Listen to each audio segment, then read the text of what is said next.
Welcome to the Beyond the Reiki Gateway podcast with Reiki Masters Kathleen Johnson and Andrea Kennedy. This episode is sponsored in part by Universal Heart, where body, mind, and spirit unite in celebration of the divinity that dwells within. Find out more about Universal Heart by clicking a link in the show notes or visiting our website, beyondthereikigateway.com. And now, let us begin our exploration of what lies beyond the Reiki Gateway. Hello, everyone. This is Kathleen Johnson here with my co-host, Andrea Kennedy. Welcome to another episode of Beyond the Reiki Gateway. Today, we welcome, once again, Dr. Linda Backman. You may remember her from a previous episode. She is an expert regression therapist and a psychologist with more than 40 years of experience of guiding clients through past lives and between lives. Linda is also a renowned regression therapy teacher and has taught these topics nationally and internationally for many years.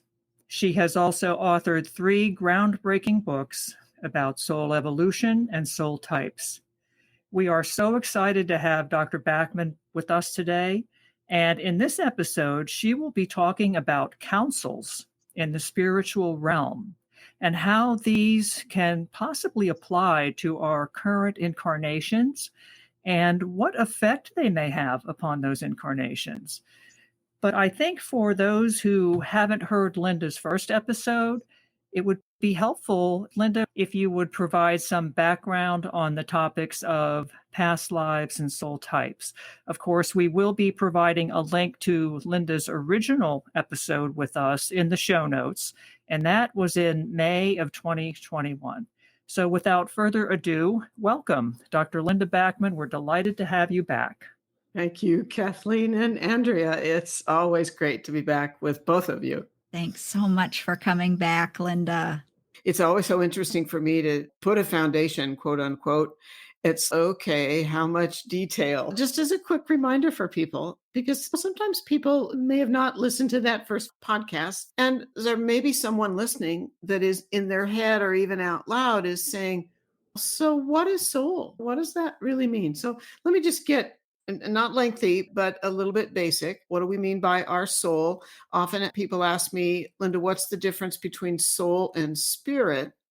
And so I'll just say, because different speakers, authors, teachers use those words differently. Soul and spirit to me means the same. What is my soul? What is my spirit? To me, those words are synonymous. Our soul is created, we could say, at a divine level. And the purpose of our soul is to grow and evolve, is to gain wisdom, and is essentially to aid the evolution of humanity, but even in a broader way is to aid the evolution of the celestial realm, of the spiritual realm. We as souls are, I think we could say, are charged with or mandated with, it's our job to grow and evolve and then aid humanity and the universe. So soul ties to God, if people want to use that term. We are divine. But the bottom line is, when a soul is created, it's almost like, I like to call it a little bit like the marsupial that comes out of the pouch. Think about a kangaroo. So the mama kangaroo has this little tiny marsupial baby that crawls out from the body of the mama kangaroo and then crawls into the pouch and continues to develop and expand, and we could say evolve in the pouch. A soul will also spend some time in the spiritual realm. We might say developing in the pouch of the protective nature of the spiritual realm before a soul ever incarnates. So that's what a soul is. We evolve essentially lifetime to lifetime. We primarily evolve in body, not out of body. And then just to recap what came forward in the May 2021 podcast, I've come to learn everything I talk about comes out of years and years of regression work, learning from clients. Simply put, without going into a great deal of detail, there are three, we might say, types of souls or three origins of souls that come to Earth. One is a soul that's created to incarnate primarily in the human body on Earth. That's what I call an Earth based soul. Then there's two others. And I learned about the two others through clients because, as my guides told me, they wanted me to understand the difference among these three types of souls in order to support clients, especially not that I don't support earth-based soul clients, I certainly do, but to support those, we might even say, souls that come to earth that are less familiar with earth, meaning there's also an interplanetary soul. That's a soul that is designed to primarily not incarnate on Earth, but to operate in other, we could say, locations, other settings in the spiritual realm, like planets, star systems, and interdimensional space. So that's what I've been taught to call an interplanetary soul.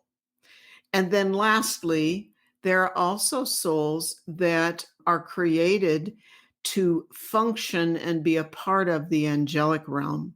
And the angelic realm directly serves the divine, is a support system to the divine.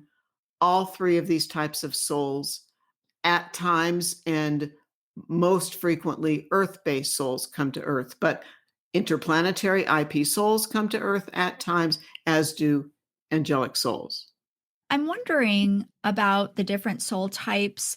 Can you talk about how many of these soul types you might estimate are on planet Earth right now? Mm. What's the makeup of that?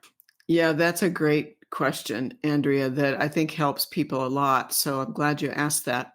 This might surprise people, but if we think about the human population, let me see if I can make this simple. If we think about the human population, the vast majority of incarnate souls on Earth are not highly evolved souls. It's almost, we think about the military, and we have ranks in the military, a lieutenant to a major to a colonel to a general, and obviously not ignoring enlisted people, but just to use that analogy, and gaining a higher rank as a soul simply means doing your work in body and growing and expanding as a soul. So, that said, about 95% of the human population are souls that are, we might say, adolescent level, or maybe to put numbers to it, scale from 0 to 10. 0, new soul, never incarnated. 10, highly evolved soul. Think about classic souls we would think about: the Gandhi soul, the Buddha soul, the one we know as Jesus, Moses, and on and on.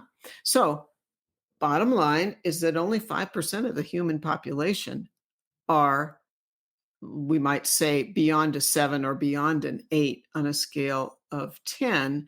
And then we have to separate that apart into, if we call it 5%, then we have to subdivide that 5% into earth based souls, interplanetary souls, and angelic realm souls. And how would you divide that up among the soul types to take that a little bit further? Yes. Okay, good. What I have heard from clients repetitively, and I'm a little bit like a researcher in that as I work with clients week in and week out, in my head, and of course through my notes and recordings of clients, over the last 6 months or over the last year, when I ask this question to clients, what's the percentage of evolved souls on the earth? I gained overlapping information, or one client corroborated the information from another to another. So if we call it 5% of the human population is evolved, about 2/3 of that 5% are evolved earth based souls, meaning souls that have lived lifetime to lifetime to lifetime, probably hundreds, if not 1,000 or more lives, and over time gaining wisdom. Now, we trip and fall, and I know it's not our topic for today to talk a lot about tripping and falling and that sort of thing, but we have free will when we come into body on earth. So we don't always make the most, perfect or ideal choices. So of that 5%, about 2/3 are, and I'll just make it simple, EB, earth-based souls. And then that other 2%, pretty easily, I think fair to say, split 1% interplanetary IP, 1% angelic realm AR. That has me thinking, Linda, what about the other 95%? Is that a mixture also of the three soul types, or is that all earth based? Ooh, okay, cool. Because I always think that at times you and Kathleen are guided, of course, as am I, to ask certain questions. So, great question. That 95% approximately are virtually all earth based souls. Because, let me see how to say this so it's clear. Because the only reason that an interplanetary soul comes to Earth is because they're highly evolved. Not that they're perfectly evolved, they're still evolving, but they're highly evolved and they come to Earth to aid humanity. So that's the only reason an IP soul comes to Earth. So they would not be part of that 95%. Same is true of an angelic realm soul. An angelic realm soul, as I've said, basically serves the divine. An angelic realm soul, by nature of being AR, is highly evolved and is also not part of that 95%. Thank you. Yeah, that really helps me picture the current state of the population. It really does. It's also a little bit frightening when we consider that 95% of the humans on planet Earth are probably adolescent levels of evolution, which is a little frightening, at least for me. But thank you for clearing that up, Linda. Also, what strikes me when you were talking is that, correct me if I'm wrong, but you get all your information, all your knowledge from not only the thousands of people with whom you have conducted regressions and between lives regressions, but also from your own guides. Isn't that correct? Yes, that is correct. Let me see how to say this, Kathleen. People out there listening probably comprehend this because when we're spiritually oriented people, putting something into human language sometimes is hard to explain. It took me years to learn. Let me say this differently. It took me years to trust that I could hear from my guides. And so, yes, I do at times talk to my guides in my head, and sometimes they'll help clarify something for me. But by the same token, I'm always really cautious. It's the nature of being trained as a psychologist. In other words, being trained as a psychologist, probably people listening that are going to chuckle when I say this. Being trained as a psychologist means you have to be trained in research method. And that was an aspect of my doctoral program a lot of years ago. I'm cautious. I say to myself sometimes internally, so Linda, be sure that the information you're sharing, this is what I say in my head, be sure that the information you're sharing is based on what you believe has been repetitive verification. Yes, it's true, Kathleen, what you're saying. And yet I'm a little bit anal about how many times have I heard this content from a client. Mm-hmm. But there's another avenue. I'm just going to expand some of what I said a few minutes ago because I think it's pertinent. So first of all, Kathleen, you said that's scary. OMG, 95% of the human population is unevolved. Then that's not what you said, Kathleen. So that's my word, not your word. But I want people to think about, let's just say, but 95% of the population is not a 2 on a scale of 10. 95% of the population is probably between a 3 and a 6 on a scale of 10. We're not talking about kindergarten level of knowledge.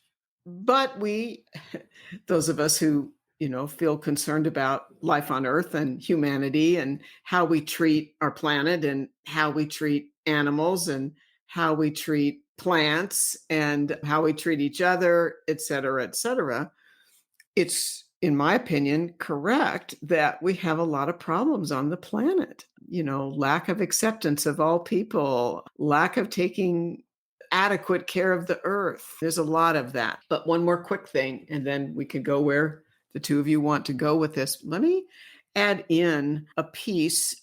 So, this 5%, within that 5% of evolved souls, are, as I've already said, 2/3 about Earth-based souls. So maybe that's 3% Earth-based souls, 1% IP, 1% AR. That 3% of the EB souls, those Earth-based souls, this may or may not shock people listening, that 3% that are highly evolved Earth-based souls, those souls are capable of incarnating in more than one body simultaneously because of their evolution.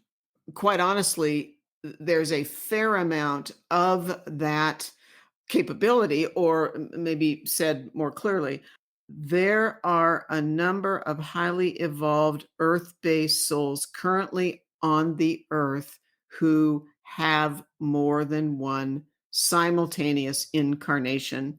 That is called a split incarnation. That is partly because this is going to apply once we get to talking about councils.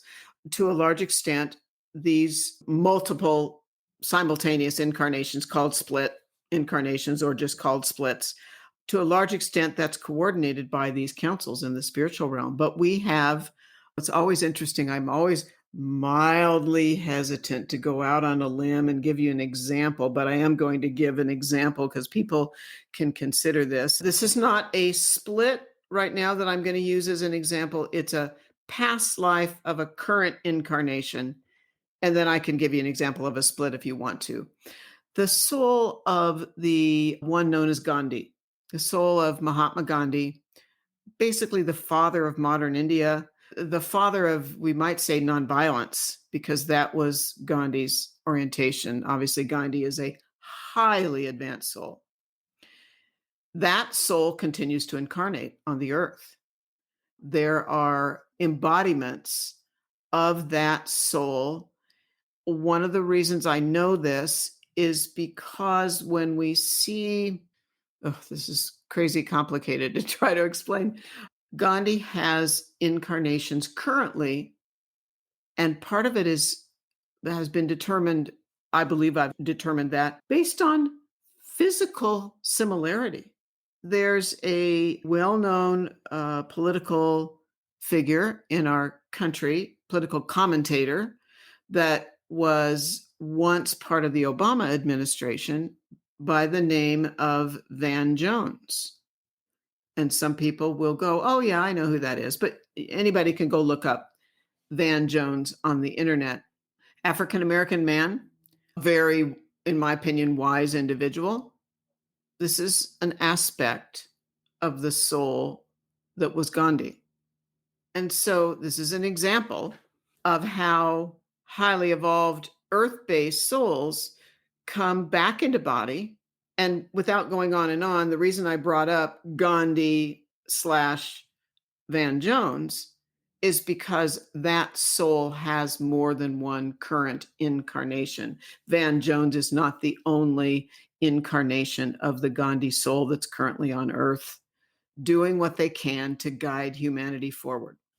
I think it's fascinating, Linda, because I've always felt that we are so much more complicated and intricate and complex than we could ever know. I've always felt like it would just blow my mind if I could actually see all the truth of who we really are. And so it is really quite fascinating. And just listening to what you explained there about the incarnation and then the splitting as well, I think it's fascinating to ponder that. And it's hard to grasp. It really is. But I think also I feel very much so. That's the tip of the iceberg. And that's why the councils are really, I guess, intriguing to me because that is something else that is largely unseen by people, unknown about, and very influential and here to help. So I'm wondering if we might begin to talk about the councils and how they intertwine, how they relate to not only the soul types, but life on planet Earth right now. And not just the 5%, but the 95% as well. Perfect. Yes, I too am ready to hear more about the councils. And I did have a question, and I'm hoping you can answer this when you talk about the councils, Linda. I would really like for our audience to know from where you get your information about these things, because I know when I hear you speaking, I always wonder, where does she get this? It's not written in any books anywhere that I know of. And if it is, it's probably something very esoteric and not widely known. So I know that you've done so much work in this area that you are getting corroborating accounts and overlapping, as you said, accounts of lives and what happens in spirit. So I think it would be helpful, not only for me, but I think for our listeners, to know where all this information comes from. It's fascinating to me. And as Andrea said, it's just the tip of the iceberg. Yes, I mean, to both of you, it is the tip of the iceberg. Sometimes it even shocks me. I'd say better said. Oftentimes it shocks me that I ended up, you might say, moving from, if anybody goes and reads a little bit about me on my website, I didn't ask for this. I didn't seek this out, which I'd love to be able to say because it's completely honest and valid when I say that. I didn't decide, okay, I'm going to become a psychologist and then, oh, and I'm going to figure out, not that there's anything wrong with this, but I'm going to go figure out what is the soul and what are past lives and on and on. It fell into my lap. And I know it fell into my lap. I know now because my soul had agreed. My soul at the higher level had agreed to do this, but I didn't seek this. It came to me. And I always want to try to be as clear as I can so it's not confusing. When I first fell into this kind of work in the early 90s, just pausing because it's like, how to say this. I was, we think about this fancy word that some of us learn in going to school, tabula rasa. Tabula rasa is a fancy way of saying blank slate. I was pretty in my conscious awareness, not my soul level, but I didn't know anything about that. When I was in my middle 40s, which is almost, let's just call that 30 years ago. So guess what? Everybody knows how old I am. Oh, well, I really was tabula rasa. I was a blank slate. I didn't know anything about reincarnation. I didn't understand the soul. And then without going into that long story, in this podcast, a close colleague of mine died, and I fell into this kind of work because he started talking to me from the other side. So where do I get all this information? I get it, as I've said, client to client to client to client. I also receive it because I learned how to talk to my guides and verify things with my guides.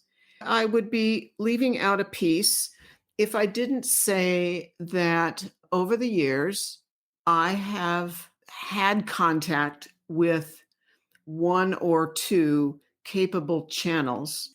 And these are not channels that you're going to be able to go schedule an appointment with. These are people that I have known well. And at times they would help verify information for me or say, no, Linda, that's not a correct identification. That soul is not a current incarnation of that past life soul. So, to be totally candid, Kathleen, and answering your question, a quick example would be at times I have discovered what I thought was a past life of someone I either knew well personally in my life or a past life of a public figure. And then I would at times check this out with one or the other of these capable channels. And they would say, Linda, you're correct. Or they would say, Linda, no, you're incorrect. And I can tell you, they told me I was incorrect every bit as often as Linda, you're correct. So that's an answer, Kathleen, to your question. Let's dive into councils before the listeners say, well, I thought they were going to talk about councils. And so when are they going to do that? This is where I want to just remind listeners to somewhat demystify or demythologize the spiritual realm. And I don't mean to overly or completely demystify it, because there's something, it's like I used to have a friend who would teach about past lives and that sort of thing. And he would say, regression work is art, mystery, mythology, and science. And by that, there is this beauty of the mystery of who are we at the deepest level and the highest level. But there is science to this, in my opinion, or again, using a different word, there is left-brained explanation. Let me remind listeners, when we're in body, like Linda, Kathleen, and Andrea, or a listener, each of us brings you might say, a slice of our soul pie. We bring almost like, think about a whole pie. We cut out a slice of that pie. It's holographic. It's holographic, meaning when we bring a slice of our soul pie to be alive in body, the remainder of our pie contains the same, you might say, soul DNA, because it's holographic. We bring a slice of our pie, and when we're born from our mother's body, when we're born from her womb, and we live and breathe, and the umbilical cord is cut, we're alive because that slice of our soul causes us to be alive, separate and apart from our mom. The remainder of our soul, the rest of that pie, is our higher self. Let's just focus on earth-based souls to make this not overly complicated.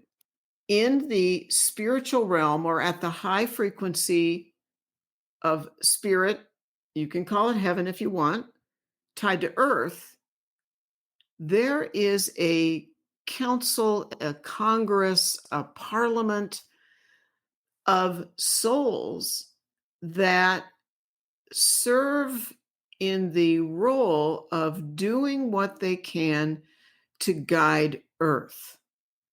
Now, they don't literally come down here and say, okay, I'm going to decide who wins that election, or I'm going to cause that disaster. They don't do that. They are guides, pure and simple. They're guides, and they guide us as humans to make choices and decide behavior. Some of the souls on the Earth Council still incarnate. Some of the souls on the Earth Council do not continue to incarnate. It varies. Nonetheless, the members of the Earth Council, in the range of about 130 souls, are charged with the responsibility of doing what they can to guide Earth. Do the souls on the Earth Council guide only Earth-based souls, or do they also guide the interplanetary and the angelic realm souls? Great question. And obviously, we'll get to the point of talking about there is an interplanetary council and there is an angelic realm council. IP and AR souls have their own guides that are, if you're an IP soul, you have an IP guide. And if you're an AR soul, you have an AR guide. But at the same time, if an IP soul comes to Earth, an IP soul will, you almost might say temporarily, will also have an Earth-based guide to help them operate in body on Earth. It's not their primary guide, but it is an additional guide. It's sort of like if I decided I wanted to go live in China for 3 years, I'd probably have a helper when I got there that was Chinese, even though I'm not Chinese, and that Chinese person would assist me with language or cultural behavior and that sort of thing. Oh, that makes sense. How does the guidance come to us when we're in body? Through those guides, I guess, that you just mentioned.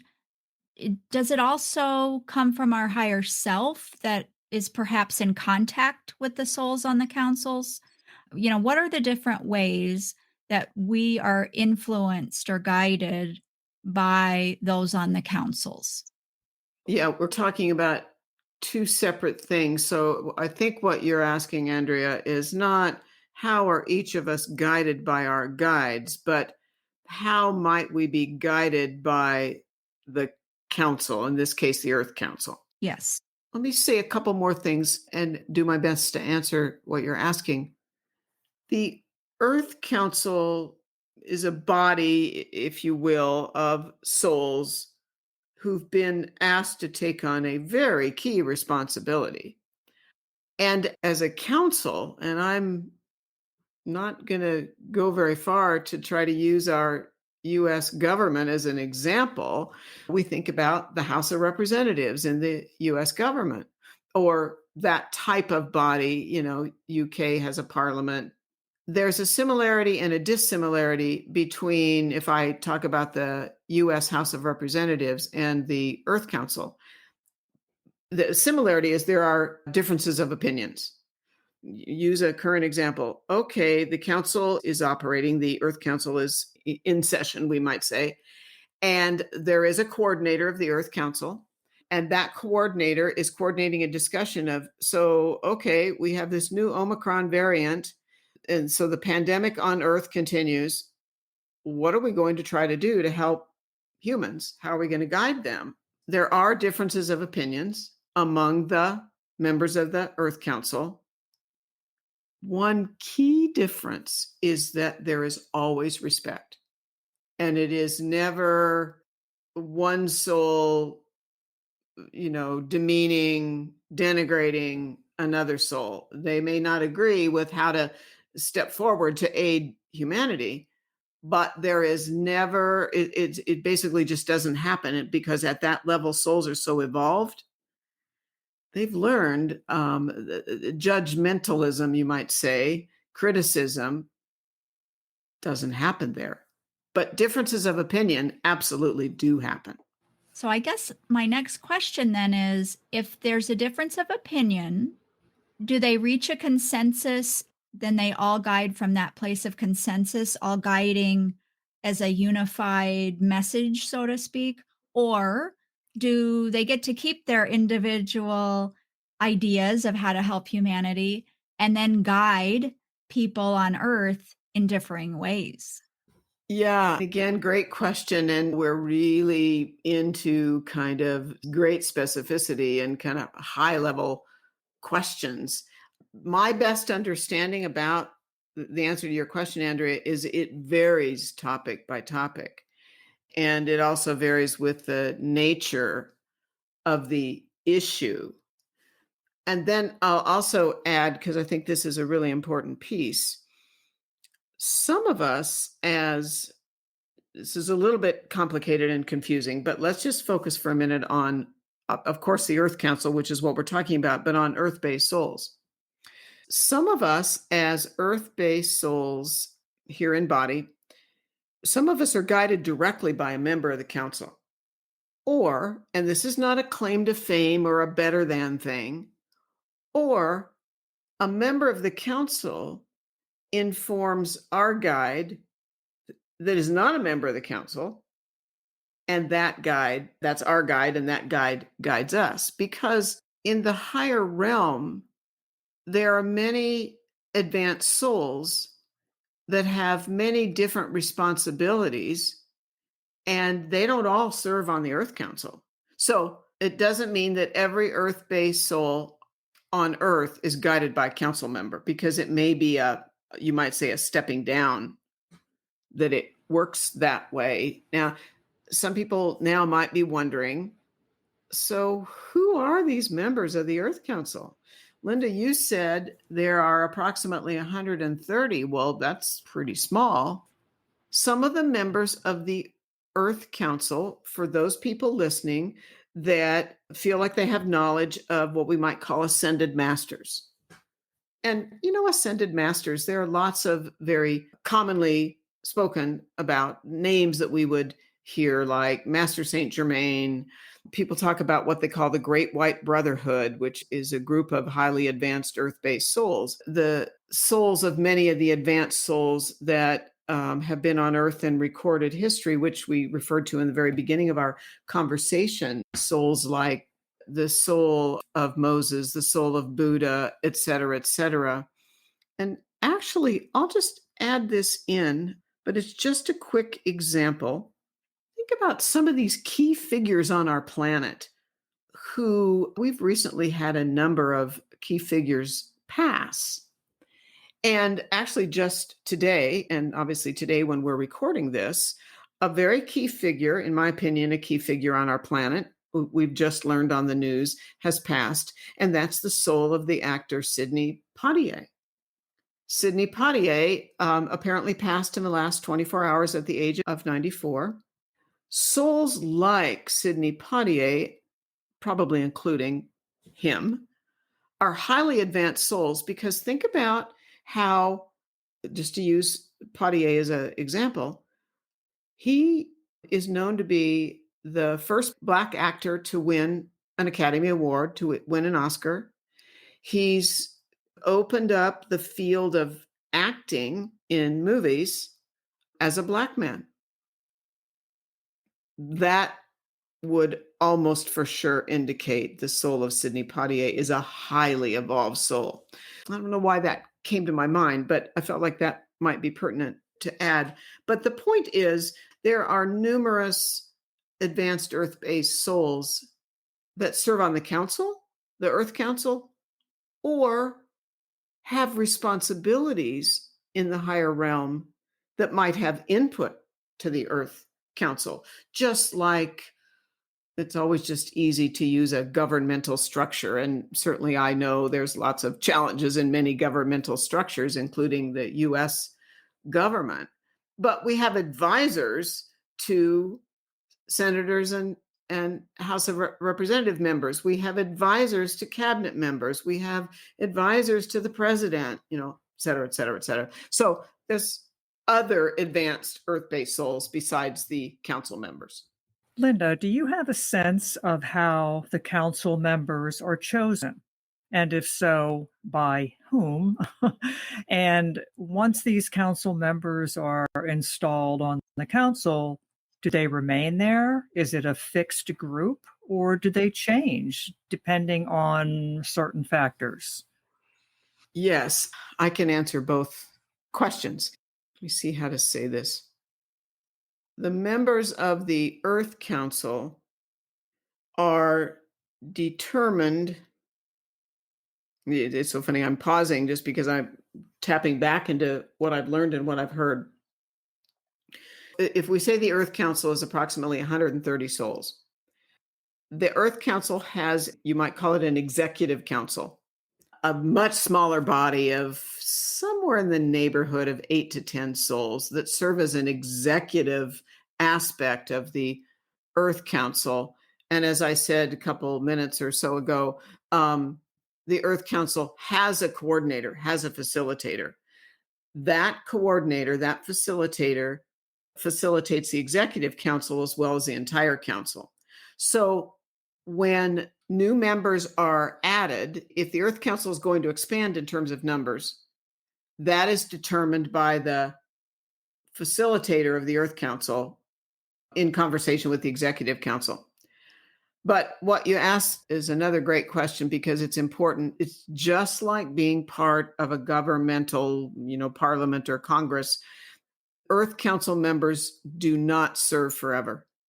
There is a lifespan, you might say, the amount of time they serve. It is not like the US government. It is not a term like for 2 years or 4 years or 6 years. It's not hard and fast, but they do not serve forever. And if they rotate off the council, then they may take on a responsibility to the council and just no longer be a member of the Earth Council.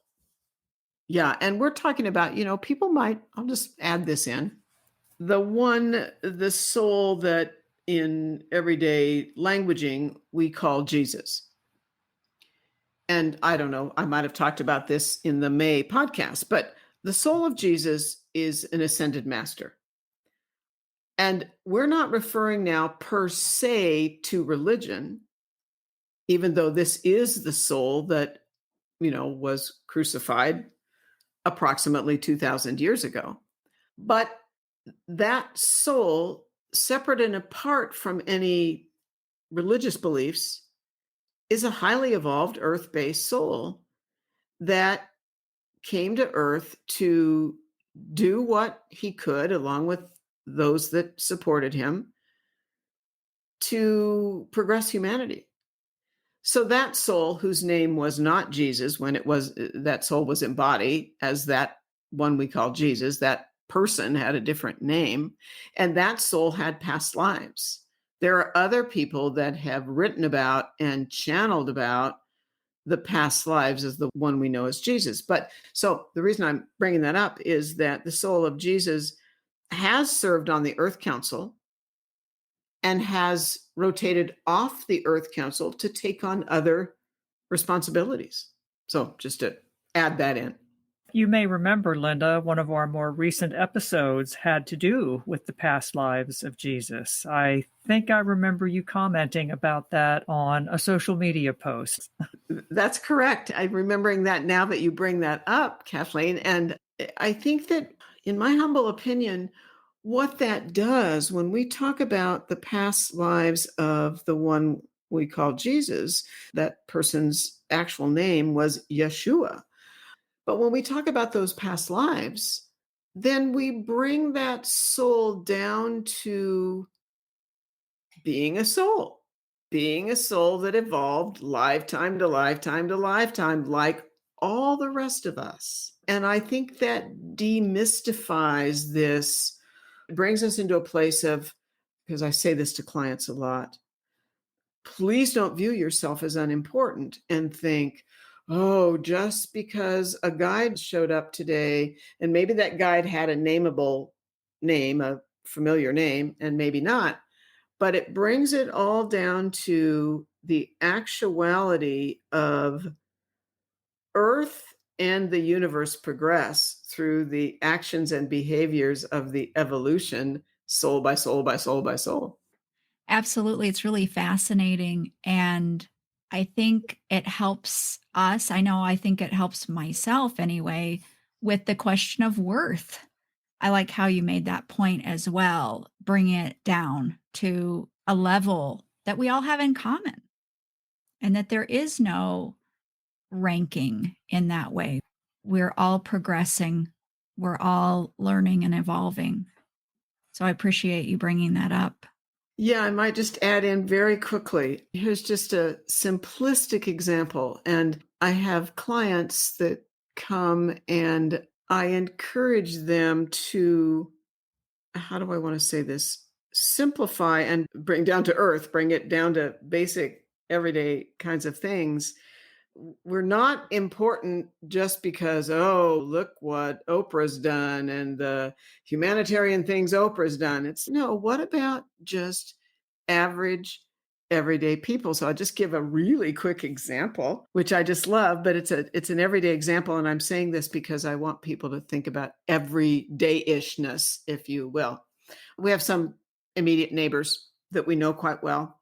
And they're younger than my husband and I, and they're the age of our children, and they have children. A couple of weeks ago, I posted on social media that we'd bought a new printer, and we had an older printer that still worked, but we didn't need it anymore. And if somebody would just contact us, they could just come and pick it up and they could have it.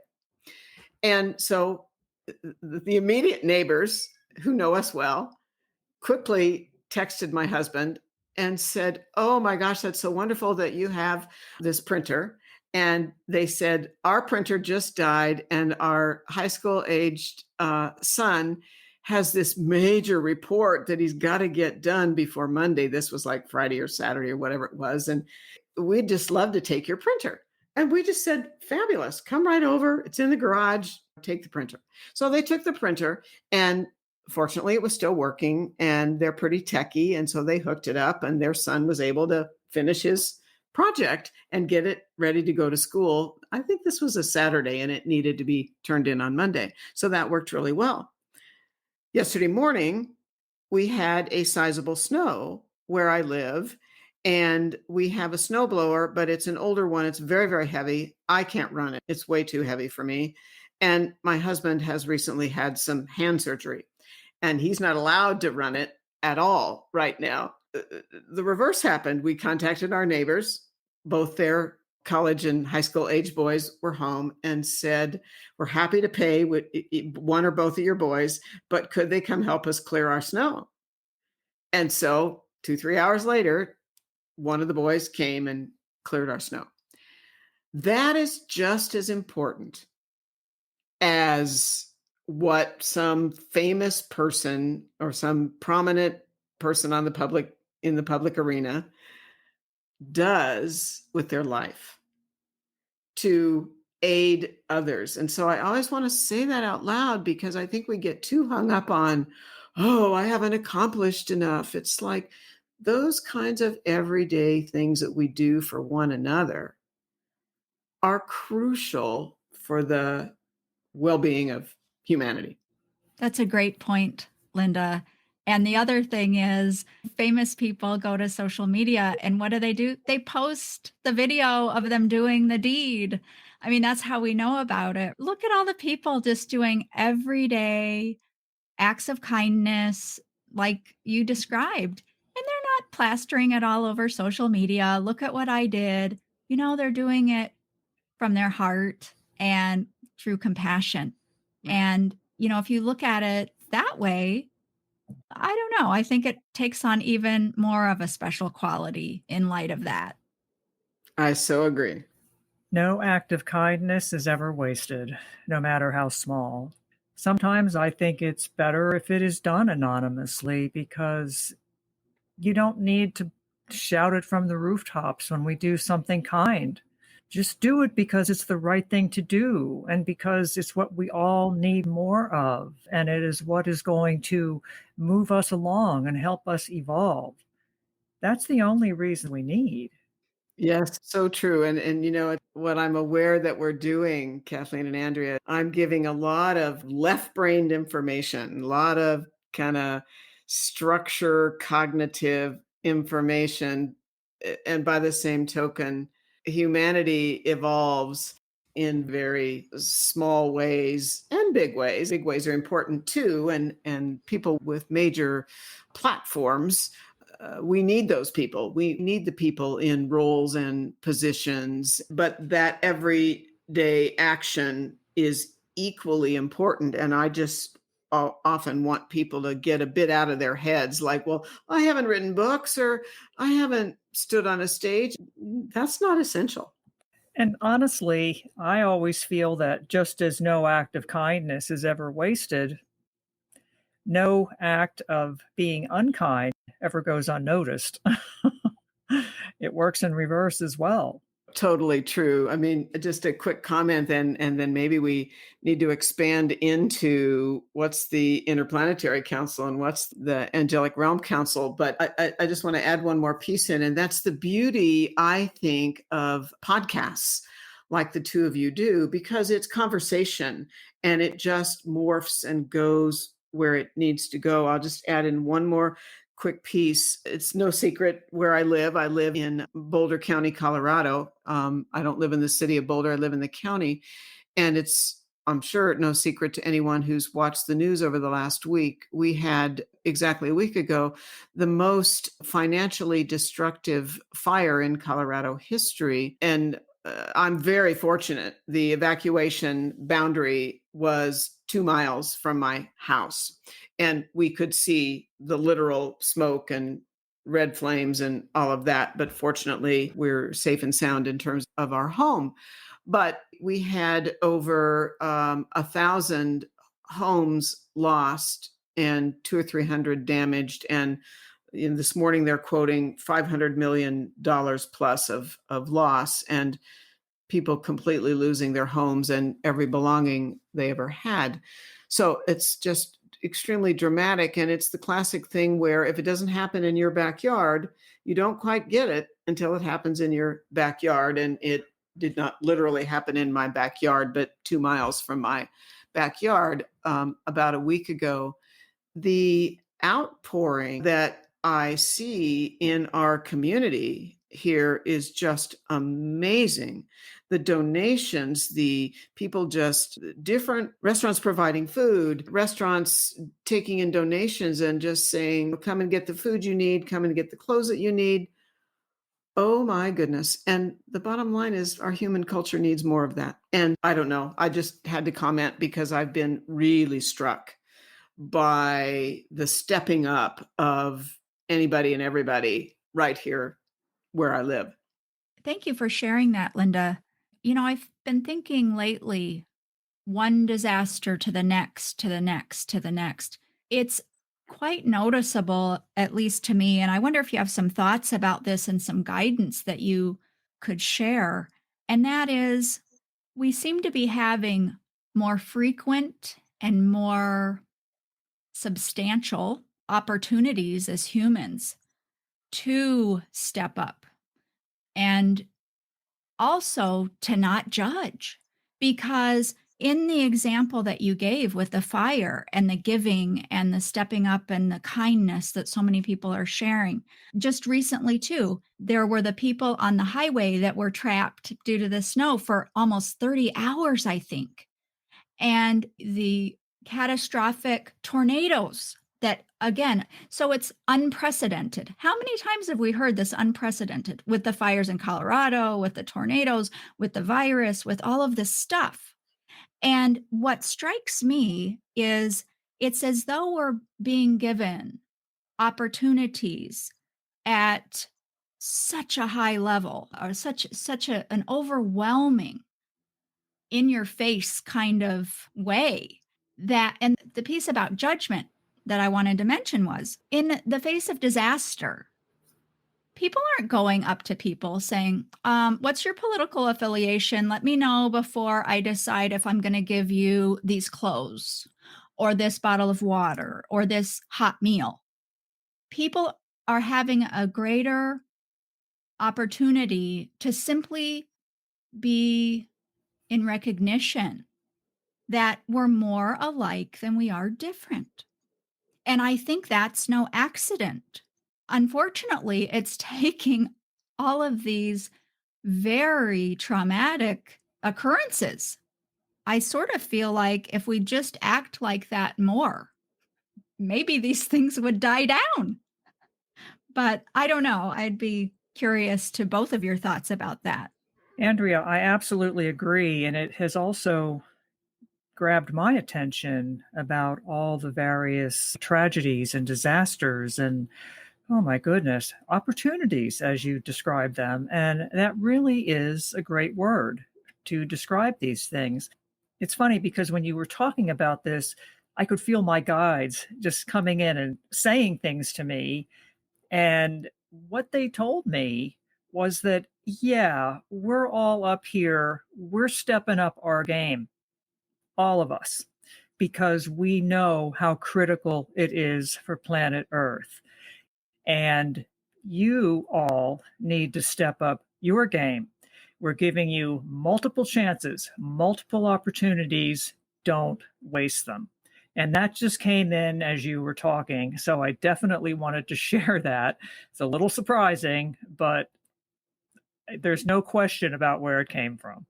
Yes. Yes. I mean, I think, Andrea and Kathleen, I think that we're being given these opportunities. I so agree. Last Saturday, one of the things that was badly needed was water, bottled water, because people, like 35,000 homes, had no water. And so we went to the store and bought water, and we were taking it to a drop-off point. And the line of cars going into the drop-off point just to drop off water was amazing to me. And it took, quite a while to just drop off water. I so agree that we're being given opportunities. And I think that's the challenge. And I would imagine, because I hear this from clients and people in, classes I teach and groups and that sort of thing. What are we doing with these opportunities? And I think people like the three of us, as well as people listening to this podcast, I would say by and large, come from a higher perspective. And yet we still see that we're not taking care of our planet as we need to. And people disbelieve the science that clearly demonstrates there is global warming. There is a problem that can be resolved over time through fuel and cars and emissions and that sort of thing. So all we can do is what we can do. This is what, and maybe to bring this back to the councils, this is what the councils, I'll say, struggle with, because based on clients, as well as my own intuitive information, there is a struggle. So let me talk for a minute about the Interplanetary Council, and then something I know about the Interplanetary Council and some of their struggles. Let's see if I can explain this briefly but clearly. So there is what we call the Interplanetary Council. This is another Congress, if you will, of representatives from more than one celestial location. And I know people might say, well, Linda, tell us which celestial locations, Pleiades, Sirius, Venus, blah, blah, blah. Many of these locations are not nameable because they're not locations, about which we know the names.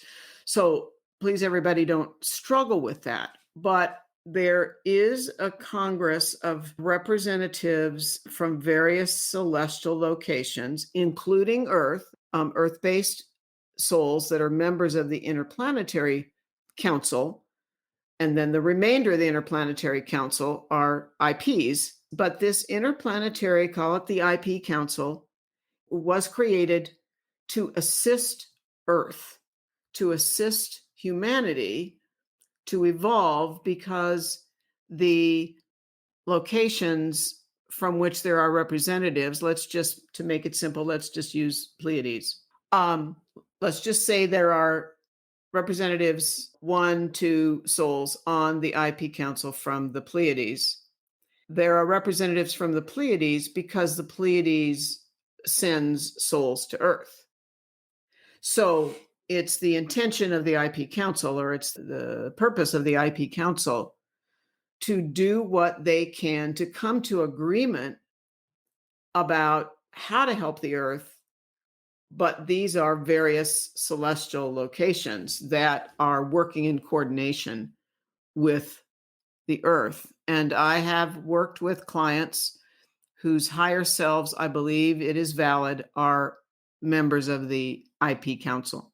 Again, we're demystifying the higher realm, because we were talking about nuts and bolts of a group of people. Are probably going to ask me how many, or wonder how many souls sit on the IP Council. It's fairly small. Now, the IP Council is much newer than the Earth Council. It's existed much less time, I believe somewhere in the range of maybe 50 to 75 years or something in that range of time. But I have worked with clients who are IP souls who are members of the Earth Council. I also have worked with clients who are Earth-based souls and are Earth representatives to the IP Council. So we're coordinating in a bigger way than just EB souls. Reaching across the aisle spiritually, right? That's funny. Why not? Yeah, I love that you said that. And so why reaching across the aisle is the notion or the question that pops into my mind. And maybe the why is obvious to listeners, but let me put words to the why. Because I'm repeating myself, but just as a reminder, because IP souls that come to Earth are always highly evolved souls.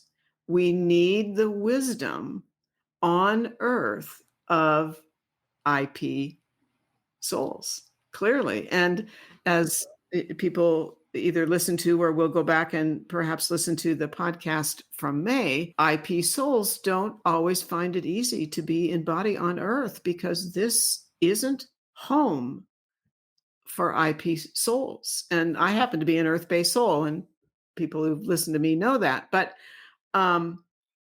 IP souls that I work with as clients at times struggle even more. I mean, advanced earth-based souls sometimes struggle to a degree to be in body because of the nature of the issues going on with humanity.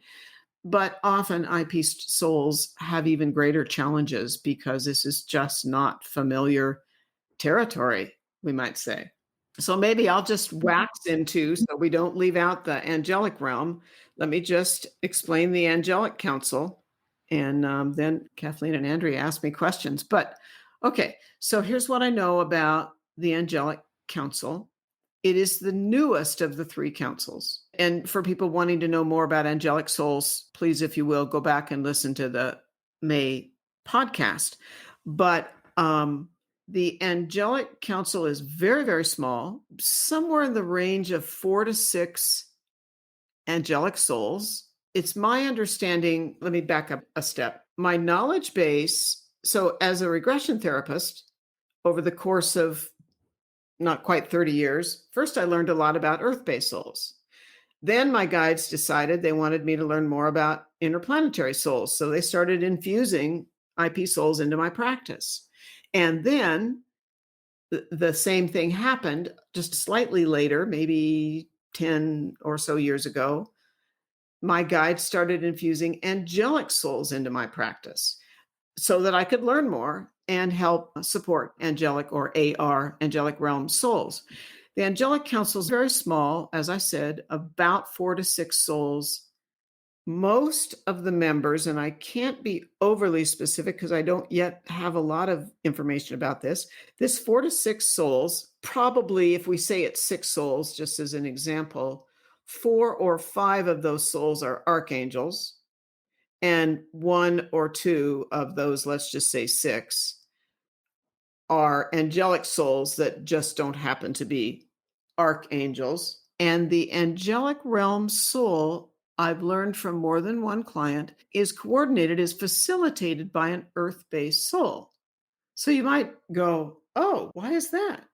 Why not be facilitated by an AR soul? The reason is that the angelic realm is the high frequency, we might say divine realm that serves Earth, that is the high consciousness of Earth. Therefore, a highly advanced Earth-based soul coordinates the very small angelic council. That's interesting. I have never heard that. Angelic realm souls that are in body here on Earth, they are not angels, though. That's different? Oh, that's great, Andrea, that you're asking that. No, the answer is when an angelic realm soul embodies on Earth, which is uncommon but happens, what we are saying is that an angelic being alive in a human body, causing a human person to live and breathe. And I'm not an angelic soul, but if I were, it would be a human person, just like I'm a human person, but enervated by an angelic soul. I often, I'll just add this in quickly, when I'm interviewing my regression client before we start the regression, because I've learned a fair amount about angelic souls, sometimes I can begin to have a hunch in my head. I never speak this until the regression's over, but I can sometimes begin to suspect that I'm working with an angelic soul. Sometimes I can tell. Some of the clues would be, and again, people can go back to the May podcast, but the core signature energy of an angelic soul is love and compassion. Now, that's not to say, because I don't want people to get confused, if I happen to meet and work with an angelic soul, and I know some people just even in, more than just clients, if they've had a regression, we know they're an angelic soul. That doesn't mean that person is always loving and compassionate 24/7. Because I'm not sure anybody is loving and compassionate 24/7. We're in human bodies with human lives and human emotions and the ins and outs of everyday living. But that is one of the qualities of an angelic soul, is to be very, we might say, right-brained, very deeply loving and caring more often than not. So, yeah. This is something that I've started to encounter more in my practice, working with clients that I know are angelic souls. The first time it happened, it was really startling. As of today, I think I could count 3, possibly 4 clients, past and present, who I'm pretty sure are angelic souls. And what I've noticed, Linda, that those people all have in common is that they have uncommonly difficult obstacles with their lives on Earth. Lots of baggage, the kinds of baggage that when you look at it from the outside, you think, oh my goodness, how can that person keep going? That kind of baggage. But yet, that love and compassion you described, that still shines through in all these people. They are loving, compassionate, just dear people, and don't dwell on the earthly trappings of misery, if you will. And it's always startling to me, because it's like, wow, this would break a lesser soul, truly. And yeah, I don't know if you've come across that with your clients, but that is what I've noticed. And that's just across the board with the handful that I've had the honor to work with. Yeah, Kathleen, I'm thinking about a person in particular who's an angelic soul that I've worked with far more than once. And she is exactly what you described. She is the deepest, loving, caring person. And she's had so many struggles in her life. And yet there's this bright persona that always shines through. Now, that's not, I mean, I've worked with a number of angelic souls. All of them are not exactly like that, but I have certainly worked with many that fit exactly what you're talking about. And just this week, I worked with a new client. We discovered through regression, she's an angelic soul. And one of the interesting things, many things fascinating about her regression, but one that was quite fascinating for me that isn't always the case when I'm working with an AR soul, is that this is her first embodiment on Earth. And I think that is absolutely accurate. And so that's a challenge. Now think about this body called human and this place called Earth. It's like we all have our own struggles. Who doesn't have some of their own struggles? And to just jump in and be here. And yet she's a very lovely, capable, for the most part, positive attitude individual. What an amazing conversation this has been. And unfortunately, we're just about out of time for the episode. And I just want to say thank you again, Linda. But I want to invite you to add any last thoughts or ideas that perhaps you feel guided to share with us as we close this episode. That's perfect. Thank you. I want to just say thank you so much to the two of you for this opportunity to talk about the topic of not just my work, but pretty much my life that fascinates me and carries me forward. And as we pull the pieces together, a couple of comments come to my mind to say. One would be, as listeners have taken all this in, and I know I'm probably repeating this, but please don't worry about, are you a member of a council? Are you not? It is absolutely not about accomplishment in that sense. What it really is about, as all of you think about this, is honor and acknowledge that you all have a higher self, that if you're listening to this podcast, you are not a young soul, or you wouldn't take the time to listen to this type of podcast. That is my assumption. And so if you're listening to this podcast, you are more evolved than average.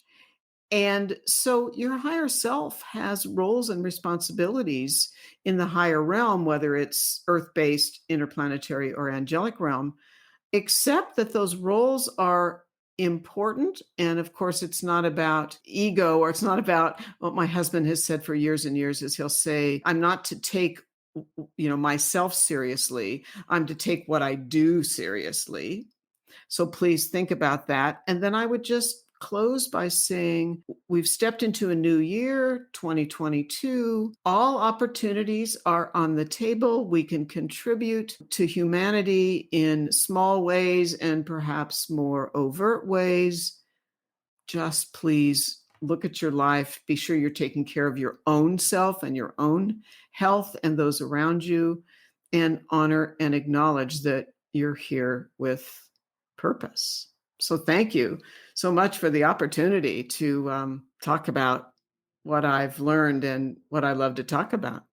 Thank you. It's been a wonderful conversation.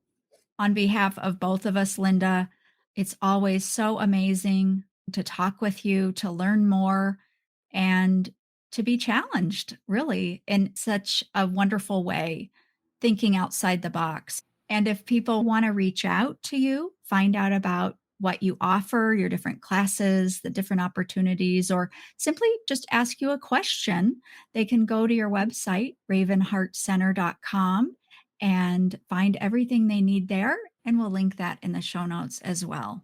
Thank you again, Linda, for coming on. My pleasure.